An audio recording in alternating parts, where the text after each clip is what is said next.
Today in Nigeria, fuel subsidy is a familiar phrase. Whenever it is mentioned, all eyes seem to turn to the federal government, the fuel marketers, and fuel outlets. But not many seem to know how subsidy was introduced into this business of importation, distribution, and sale of petroleum products. Dame Winifred Akpani is the founder, chief executive of Northwest Petroleum and Gas Company and chairman, Depot and Petroleum Products Marketers Association of Nigeria, DAPMAN. Subsidy on petroleum products came into being in the 70s. For those who were born there, if you remember, that was when we had the oil boom. And Nigeria benefited immensely. We made a lot of money at the time. But of course, making money because we had crude oil also translated into higher prices of refined products. And the government figured that if we're doing so well, making money from the oil boom, it was necessary to ensure that our people also enjoyed it. So the government thought it was important to give some form of subsidy so that refined petroleum products could be affordable and available to everyone. And that was the genesis of subsidy on petroleum products in Nigeria. As a policy, not necessarily a bad thing. Governments around the world have subsidy regimes for different things in forms of tax breaks or in forms of some sort of incentive to ensure that local production or local capacity increases. Unfortunately for us in Nigeria, subsidy has been around for so long that we got used to it. I think we spent about $11 billion in importing fuel in 2022. The projection for 2023, before prices were changed, was a subsidy bill of 7 trillion naira. What could 7 trillion do for this economy? That's the key message. Why subsidy was not working, why it's a problem, and why it had to go. Amina Mena is the Group Chief Operating Officer, MRS Holdings, and first Vice Chairman, DAPMAN. I've been part of this whole journey from when the subsidy started and importation, was at a time when the NNPC was only doing 30% of imports, private marketers were doing all the other parts, and it was working. I think at some point we had a very seamless, transparent process for the subsidy regime as a whole. Unfortunately, at some point it all got muddled up. We went from having just 6 participants to having 9, having 12, and then we got to a point where we even had 100 and something. And then there was all that issue of the abuse of the process, which unfortunately the industry is still paying the price for. Fuel subsidy was indeed introduced following the global great inflation era of the 1970s, caused by a worldwide increase in energy prices. It was made official in 1977 when the then head of state, General Olusegun Obasanjo, promulgated the Price Control Act that made it illegal for some products, including fuel, to be sold above the regulated price. Well, subsidy is a form of price manipulation. It's a double-edged sword because on one hand, it reduces prices below a market price. It's been tried many times by many governments around the world, and it has the effect that you would expect, but it has a deleterious effect in that it inhibits markets. It inhibits market participation. So when you have a below market price, that can reduce the incentive to produce additional supply. But a few decades later, fuel subsidy rose from a modest budget outlay to a behemoth commitment that gulped a large share of government's expenditures. Subsidy, as intended by government, was for the good of every Nigerian. It was a process that became faulty along the way. It's not the importer that is a scammer by virtue of importing. The scam came because some people got into it and were perpetrating fraud. In 2022, for instance, Nigeria's fuel subsidy rose to 4.6 trillion naira, that is 61.4% of the 7.5 trillion naira expected from oil revenue for the year. The dire economic implications of this huge allocation to fuel subsidy alone is better understood when you realize that oil accounts for 90% of Nigeria's export revenues and 1/3 of its gross domestic product's GDP. the subsidy scheme had become problematic and concerning. The problem with subsidy was not the subsidy in itself, but the abuse of the subsidy. The subsidy was now not only getting to the people or the Nigerians, as the government wanted the subsidy to get to, but all of our neighboring countries. And that really was the problem, because the price of fuel in Nigeria was much lower than the price in the neighboring countries, creating room for arbitrage. And some Nigerians, who I would like to call unpatriotic Nigerians, took advantage of that, smuggled the fuel across the border, and then subsidy sort of became something that was undesirable, because not only were we subsidizing the Nigerian economy, we were also subsidizing the economies around us. This explains why successive governments since 1999 made vigorous attempts to abolish fuel subsidy, as it had become an economic burden. As at the time government decided to subsidize petroleum products, there was nothing wrong with it. We had seen demand for petroleum products rise from, say, 30 million liters per day as recent as 2009 to like 65, 70, 80 million liters per day in 2020, 2021. So when you're consuming 80 million liters per day and you are subsidizing it, the impact is not the same as consuming 30 million liters per day and subsidizing it. Indeed, economists have insisted that subsidy was wasteful, corruption-ridden, and a criminal diversion of billions of dollars meant for the poor to a cartel, and encourages smuggling of fuel to neighboring countries where prices were higher. You know, Nigeria, every good intention of government, there are some bad eggs, both on the side of government and the other side, who will want to manipulate in order to cheat. And so fuel subsidy have gone through a lot of challenges of corruption, smuggling. Even now, there is still fuel smuggling from Nigeria to the neighboring countries, because the difference is huge, still huge. In neighboring countries, it is 1,200, 1,300 naira per liter. If they buy it half price in Nigeria, the smugglers are benefiting, not the poor people. Many pointed at fuel marketers as the beneficiaries of subsidy, but facts seem to suggest the opposite. The assertion that marketers are the beneficiaries of subsidy is itself is just a fallacy, it's just a myth. It's not correct to say importers or marketers were beneficiaries. We're not benefiting from anything. All marketers have never been beneficiaries of subsidy. Never. They've never been. They are vehicles for actualizing the government policy of fuel subsidy. My reaction is that people are ignorant of what goes on in the industry. And so when they are outside, they don't know what marketers are going through. Yes, importers and marketers were making a lot of sacrifice to make sure that we had this product. I can tell you how many times we lost a lot of money. As a matter of fact, as a trader, you pray that at the end of the year, you have made more money than you lost, because you sure will lose money. That's trading. Government is going to say, look, international price was $10. If you bought at $12, maybe at the time you had to buy, you couldn't find anything cheaper. Government is not going to pay you that extra $2. And those were the sacrifices we made. And I tell you that before removal of subsidy, we were all bleeding, because everything was so regulated, you couldn't breathe. It was really, really a difficult period. And we kept saying these sacrifices were to whose benefit?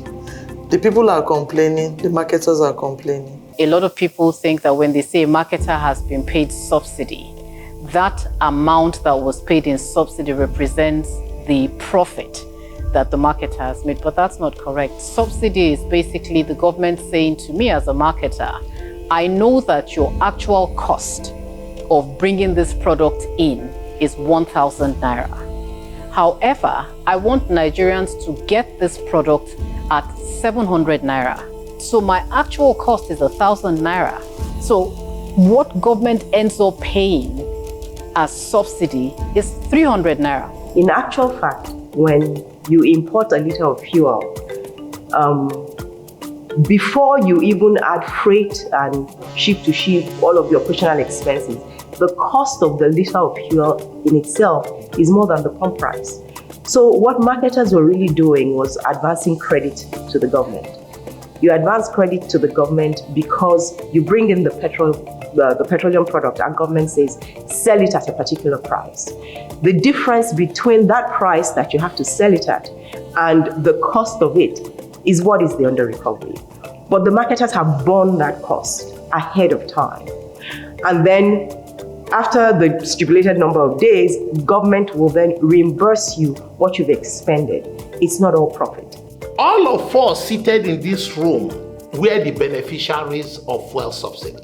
If you drive into a fuel station and you want to buy fuel, and you buy, say, 50 liters of fuel that is actually worth 30,000 naira, if you pay that attendant 20,000 naira, just imagine that government is standing beside you, and as you're paying 20,000 naira to the attendant, government is also paying the attendant 10,000 naira on your behalf, not on behalf of the marketer. So every single Nigerian who was buying fuel and paying a price that was below the market price was enjoying the subsidy, not the marketer.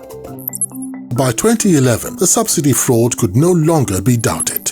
Nigeria's average daily consumption of fuel stood at 29.3 million liters, but the government paid for an estimated daily consumption of 56.9 million liters, amounting to 2,100 million naira daily. There's a lot of manipulations, and corruption. Those of us who are in the industry, have been in the industry, and will remain in the industry for the long term, we were not there to play any games. We have structures, we've invested in infrastructure, in all that needs to complete the value chain of the downstream business. The government claimed that the difference of 27.6 million liters was smuggled to neighboring countries. But the difference, many believed, was indeed due to companies making false subsidy claims on undelivered fuel. You know, you can never make an excuse for bad behavior. But part of what, if I remember around 2011, was that the template was so faulty. I know how many times my company rejected imports. We just rejected because it was impossible to land. But some people figured, they thought they were smart. If I can do this and do this, I can cover my cost. But the reality is that good business practice, you must do what you can defend. And that's where we got it wrong. And so the federal government, on July the 5th, 2012, inaugurated the Igboje Ike Imokwede Committee with the assignment to verify and reconcile the records of payments on fuel subsidy. The committee exposed an unconscionable corruption in the subsidy regime and indicted 21 companies. The federal government had been defrauded of $2.5 billion through overpayments. There were things that went on in the industry that some of us never even knew about. When the probe started and we saw evidence where we were told people would say they brought products and they did not, at first we kept saying it's not possible. But then over time we found out that it was true, but it was not done by just those people who did it. They connived with people, right? Because the entire process is such that you have, at the time, at least 12 government agencies that had to verify that you actually brought the product in before you could even submit your documents to get paid. So it is true that there was corruption. I'm not sure that anybody can deny that because we all saw what happened. Unfortunately, it was a time that tainted the industry, that made everybody just believe that, everybody who is in oil is a criminal. But that's not correct. In its final remarks, the Ike Imokwede Committee stressed that the idea of putting teams of technocrats together to pursue those who abuse subsidy regime is not sustainable. The lasting and final solution it recommended was the deregulation of fuel subsidy. Market pricing means market pricing at all classes of trade. But if we don't have our own refining capacity, then we are an import market. So the market price needs to be a market price for the product that we're importing. And this is perhaps the most critical thing for people to really understand about how the industry works, market pricing for Naira as well. So the first component, the most fundamental thing that we would need in order to have market pricing at wholesale, at retail, and so on, is for the Naira to be internationally interchangeable freely, and to be able to buy and sell the Naira versus any other currency at a market price. But I don't think that anyone today could say that we have a market price at retail, that we're not seeing a market price at the pump. We're not seeing a market price at wholesale either, because of the subsidy that exists on the Naira per dollar, on the Naira itself.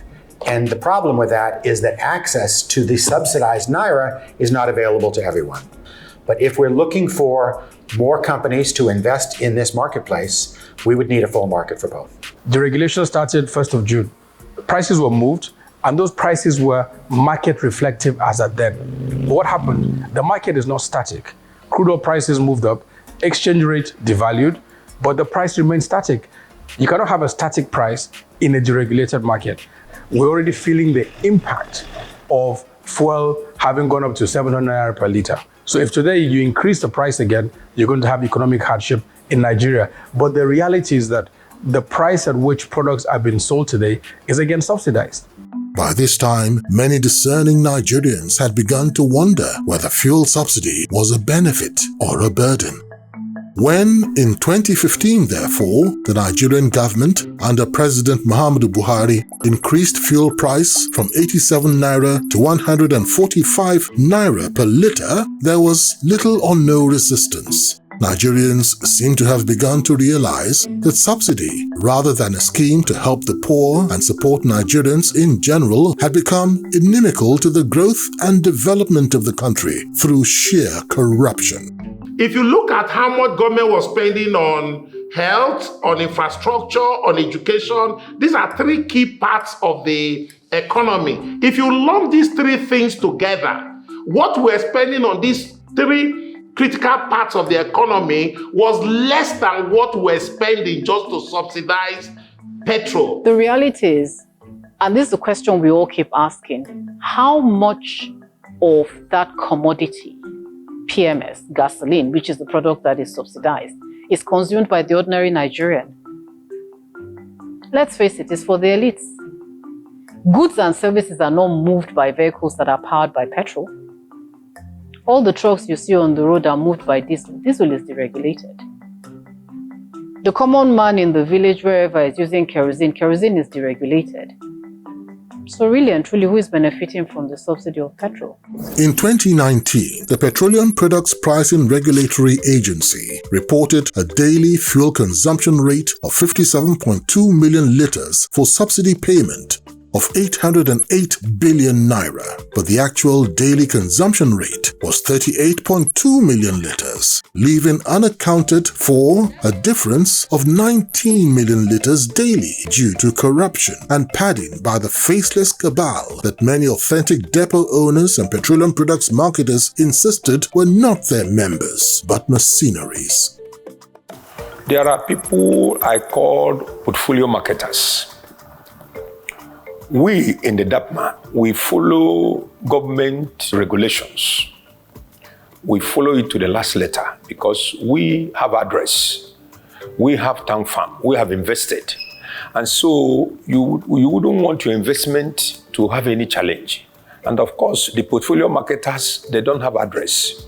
They can do anything to aid smuggling and do other things which are very, very against the government fiscal policies. By 2022, the fleecing of the poor in Nigeria using fuel subsidy as a cover had attained unprecedented heights. The Nigerian National Petroleum Company Limited, NNPCL, told Nigerians that the average daily fuel supply from January to August 2022 was 68 million liters based on truck-out data. Yet, the actual daily fuel consumption was put at 42 million liters, leaving 26 million liters unaccounted for. Again, the federal government blamed it on smuggling and claimed that Nigeria was practically subsidizing the whole of Africa. We as an association will meet periodically and we kept reviewing. If we as importers and marketers were not benefiting, Nigerian people were not benefiting, the government was not benefiting, why keep the subsidy? Greater benefits went to our West African neighbors. But smuggling the difference of 26 million liters per day across Nigeria's borders would mean that 788 fuel tankers with 33,000 liters capacity illegally cross the Nigerian borders daily. Once you have arbitrage, it's very difficult to police the borders, almost impossible. And I'm not holding swear, I'm not giving excuses for the agencies that should have, but it was really difficult. If you put a customs man that you're paying 200,000 naira and the truck comes and they can give him 2 million, it takes a lot of guts for him to be able to say no. But people ask me, why should Nigerian people suffer? Because we cannot police our borders or because we cannot check fraud and all that. The reality is that we had also come to a level where it was almost ridiculous. The price our products were so high. The subsidy was too high. In the past close to 5 years, no marketer was importing. NNPC was the only one importing. So to that extent, are we going to say NNPC is fraudulent? That means we're saying our government is fraudulent. Indeed, between January 2020 and June 2022, a staggering 3.92 trillion naira was allocated to petrol subsidy, and this surpassed the combined federal government's budgets for healthcare, education, and defense for the 13 months. The acute lack of reliable data, transparency, and accountability was simply stark. From the NNPCL, National Bureau of Statistics, Ministry of Petroleum Resources, and Ministry of Finance, none could provide a dependable data on Nigerians' daily fuel consumption. The entire country, whether it's the GMD of NNPC, whether it's the regulators, have all gone on record to say one thing. There are pretty good statistics on the volume of products imported into the country. The market is constantly fed and supplied, no problem. But how much of that 60 to 70 million liters of petroleum products which are trucked out on a daily basis actually consumed in Nigeria? Civic Tech Group Budget provided a detailed insight. In 2015, Budget revealed Nigeria spent 316 billion naira on subsidy, then 99 billion naira in 2016, 141.66 billion naira in 2017, 722 billion in 2018. 578 billion in 2019, 1.34 trillion naira in 2020, 1.42 trillion in 2021, 4.3 trillion in 2022, and 3.6 trillion naira for only the first 6 months of 2023, President Muhammadu Buhari's last year in office. We were like poor people who were still living lavishly, without realizing that we could no longer afford it. So I think that subsidy actually became a problem midway into the life of the last administration. At a time when we're spending more than 90% of our income just to service debt, and in the middle of that, we're still spending a humongous amount of money just to subsidize one product called petrol. So distressing was the burden of subsidy that the federal government resorted to borrowing to pay for it. NNPCL then revealed that the federal government was owing the corporation $6.1 billion in fuel subsidy. the same government was burdened by almost 80 trillion naira in public debt. All economic indices and indicators pointed to a bleak future if the subsidy regime was sustained. Nigeria stood on the brink. If you want the industry to grow, then you have to allow market forces determine prices. It's very simple. Prices have to be left to demand and supply.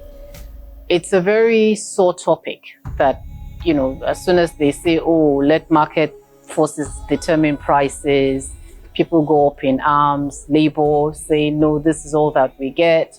The ordinary Nigerian says, oh, this is our only benefit. Government is taking it away from us. But I'm not sure that that's the way to look at it.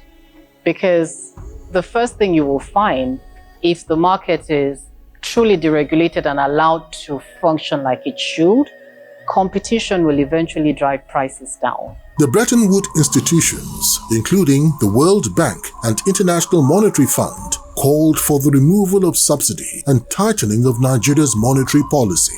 The voices of credible oil marketers, epitomized by the Depot and Petroleum Products Marketers Association of Nigeria, DAPMAN, had been consistent in their call for the removal of fuel subsidy, a testament to the fact that they were neither a cabal nor beneficiaries of the subsidy racket. Every idea has its time, right? I think the conceptualization of subsidy was a good idea at that time.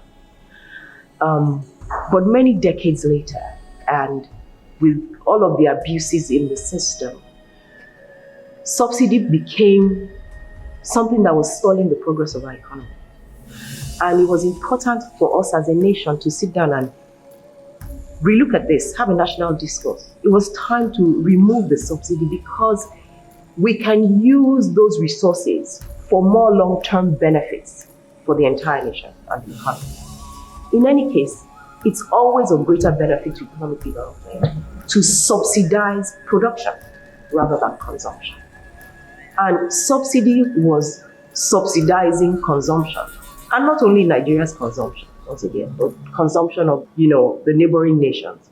DAPMAN intensified their call that removal of subsidy would help to put an end to fuel scarcity, eliminate unnecessary hardship on citizens, reduce waste, and stimulate responsible consumption. When prices of crude oil increase all over the world, Nigeria, like any oil-producing country, should be celebrating because we export a lot of crude.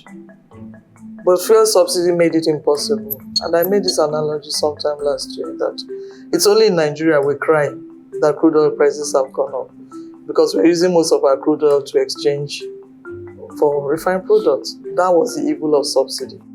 The fuel subsidy regime was so mired in corruption that the three leading presidential candidates promised to abolish it if they won the election.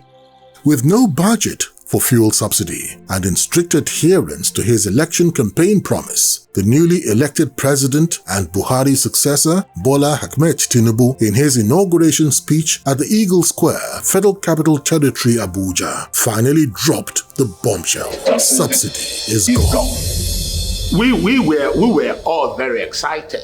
For us, it is a welcome idea. We jubilated. We were happy at the fact that it was the first thing he said on the day of the inauguration. He said subsidy is gone. We expected him to remove subsidy, but okay, maybe a few months into his administration. But surprisingly, on the very first day, while still in the inauguration ground, he screamed, subsidy is gone. So it was like what we're waiting for over a long time just happened. The people also reacted. The subsidy removal, for me, was very, very impromptu. Even though the other presidential candidates had equally said that they were going to remove subsidy. But Tinubu's announcement was impromptu because it took Nigerians unaware. There were no incentives put on ground to take care of the effects of the subsidy removal. If you ask me, it was a good thing. Yeah, but I think the problem around this thing is the fact that you were going to drop such bombshell without really considering the processes through which this thing goes down. It's a problem. And it doesn't seem like a solution is coming anytime soon. Companies are cutting down, unemployment is rising. I was devastated because I expected a cushioning effect, but unfortunately that wasn't provided for. Like, prices of things have gone up. You can't buy things the way you used to buy them before. Like, I remember buying eggs for 40 naira. Now, one egg goes for 120. Obviously, there's been, untold hardship because of the subsidy removal. But I'm of the firm belief that if the money is utilized, properly, at the end of the day, Nigerians are going to smile because, nothing good really comes easy. So we just hope that there will be, light at the end of the tunnel. It is welcomed. Of course, there will be the side effects of that. Naturally, there will be side effects of that. And but then too, I believe it's going to be for a while. Things have been put in place. Palliatives here and there. The state governments are earning more than they've ever earned.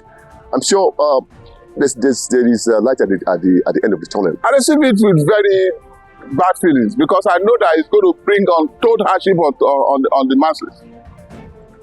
It's going to bring increase in prices. And prices as we speak now is skyrocket. What you buy for 5 naira in the morning is not 5 naira in the afternoon. The president's three-word statement abolished subsidy on petroleum products, which NNPCL said cost Nigeria $867 million monthly. The president promised palliatives that would drastically reduce the harsh effects of subsidy removal. He assured Nigerians that savings from subsidy, which has been put at 7 trillion naira annually, would be spent on infrastructure, education, healthcare, and job creation, among others. But if you look at the amount of money that's been spent on subsidy, maybe that money could have built a primary healthcare center in every local government in this country. There's 774. How much is it going to cost you to build a primary healthcare center compared to how much has been spent on subsidy cumulatively? You could have done education, which could have been free up to secondary school. You could build roads. What was the entire budget for roads last year? And how much was spent on subsidy?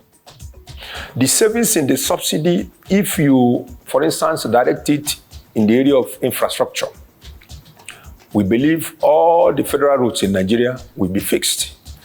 And then you direct the savings in the subsidy in the area of security. Nigeria will be more secured. Despite the president's palliative promises, Nigerians stood still as they tried to digest the seeming reality of subsidy removal. And almost instantly, the pump price of petrol shot up from 165 naira per litre to over 500. This would be followed by galloping inflation in cost of goods and services. But the Nigerian governors, petroleum marketers, and many stakeholders welcomed the announcement. DAPMAN, led by its chairman, Dame Winifred Akpani, paid a courtesy call on the president to express the support of her association for the policy and pledged to donate CNG buses to support the president's palliative initiative, which he had started with the announcement of 5 billion naira for every state, including the Federal Capital Territory, Abuja. We are not unmindful of the fact that subsidy removal will hurt citizens who are in the lower rung of the economic ladder. So as people who are socially responsible or companies who are socially responsible, we had to throw in our own palliatives. We were happy with the government decision, and that's why we decided to support the government in the endeavors for subsidy removal. I must commend the government in the strides they've taken to ensure that people are conscious of the fact that you can convert your cars to CNG usage, which is more cheaper alternative fuel and even cleaner. I know CNG is natural gas. So we're not talking about doing big plants for processing and all that. No, we don't need that. So palliatives are okay, and I think government also gave 5 billion to each state. But like I said, it's just a relief of the symptom. We need a cure. And the only cure we can have is that the economy begins to improve. Rating agency Moody's said Tinubu's pledge to remove fuel subsidy and unify the exchange rates was credit positive. But Moody's also warned of risks in the initial period. Higher inflation, weaker economic activity, and more social discontent. Moody's was right. With the steep rise in the price of crude oil in the international market and the sharp fall in the value of the naira since the coming of the new administration, the policy of fuel subsidy stoppage has encountered serious challenges, especially from the Nigerian Labour Congress, the umbrella body of labour unions in Nigeria. After some complex and protracted negotiations, warning strikes, and short-lived strikes, the government and Labour managed to reach an understanding on palliative measures and minimum wage. Prior to the removal of fuel subsidy, you know as much as I know that at least 10 states could not pay salaries. They could not pay minimum wage. Minimum wage was 18,000. They moved minimum wage to 30,000. A lot of the states were complaining that they couldn't pay. Even with that minimum wage, they were owing people salaries. Some states were owing salaries for up to a year. Why were they owing salaries? They were owing salaries because every month they go to Abuja to share money, and there is no money to share. They used to say every month NNPC was not remitting money to FAC account. Why was NNPC not remitting money to FAC account? NNPC was not remitting money because most of the money was being spent on fuel subsidy. If Labour understood properly that the reason the people were not earning their salary was because of fuel subsidy, even Labour themselves would have encouraged government to get rid of this fuel subsidy. But perhaps the most problematic challenge of the subsidy removal is the acute shortage of foreign exchange and sundry charges at the ports that have hampered the ability of fuel marketers to regularly import petrol. Like paying NP and IMASA in dollars. We're local companies. Why are we paying in dollars? They'll tell you it's international business, but I have to go and buy dollar in the open market. So that also puts a lot of pressure.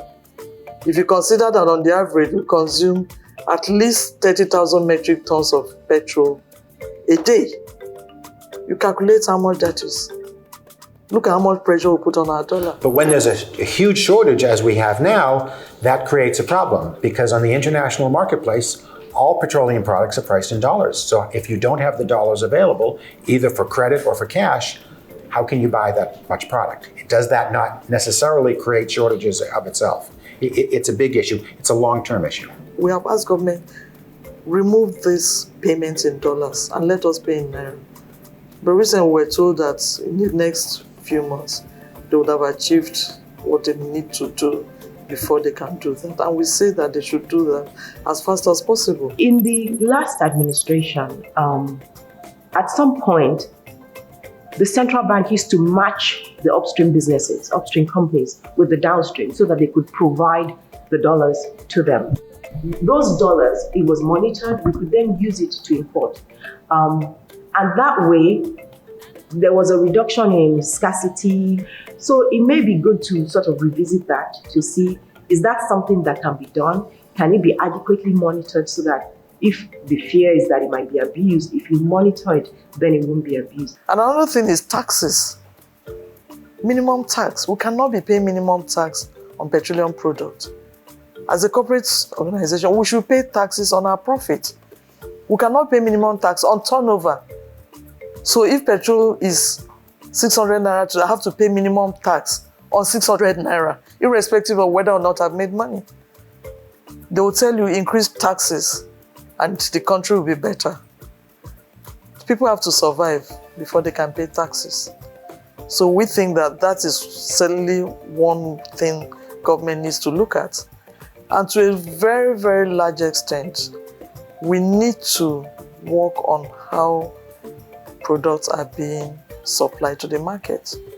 We're almost back to NNPC, sole supply again, because of the access to dollars.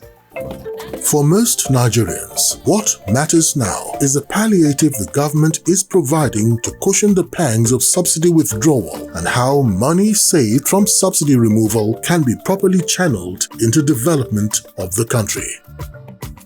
Analysts and stakeholders, however, warn that the key to gaining public trust and to check any potential social and economic unrest is for the government to be transparent and accountable on the use and investment of the financial resources saved from removing subsidies on petroleum products. For the stakeholders, President Tinubu's government, with its innovative frame of mind, must quickly resolve the foreign exchange snag to avoid a socio-economic crisis that may quickly erase the recent gains of subsidy removal. All that is needed, they say, is for the fuel marketers to be given access to the official forex window or allow them to source their forex needs from the oil exploration and production companies so that they, like NNPC Limited, could resume importation of refined products unhindered. For them, this will engender competitive pricing that will lead inevitably to a reduction in the pump price of fuel to the delight of Nigerians.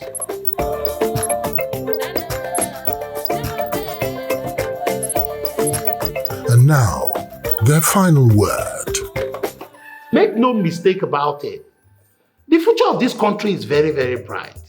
A country of 200 million people is a country with huge potential.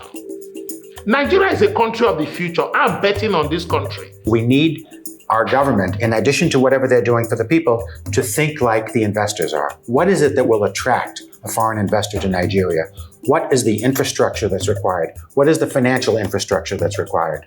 What are the rules? What are the regulations that they would like to see? And if we become more and more aware of that, I think that we'll be heading towards the right solution so that we will get out of this, because Nigeria has massive potential to be not just the leading country in Africa, which it already is, but to really be a leading economic powerhouse. As the crude oil production increases, as more forex is available, as friendlier policies are implemented, allowing FDIs to flow.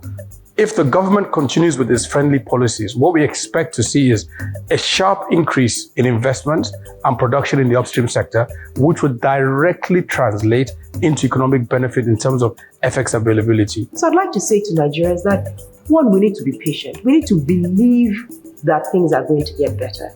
And we also need to actively work towards Nigeria and things getting better. Government should channel some percentage of the savings in subsidy to develop CNG. Let me tell you, when we develop CNG, the cost of production will be reduced. The demand for petroleum product will be reduced.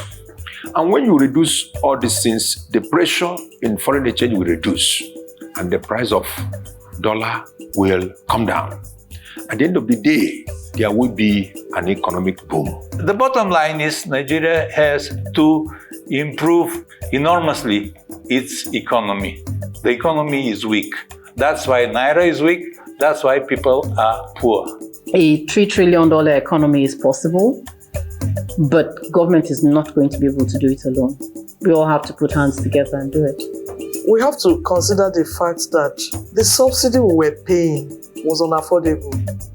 As for palliatives, again, I have a strong bias against giving people the short stick. We need cures. We need to cure the economy. We need to cure the country. Indeed, with subsidy removal and more money accruing to the three tiers of government, Nigerians now expect President Bola Ahmed Tinubu, the governors and other elected leaders to strongly address the current harsh economic climate to ensure a quick recovery of the economy and rapid economic growth and development. God bless Nigeria.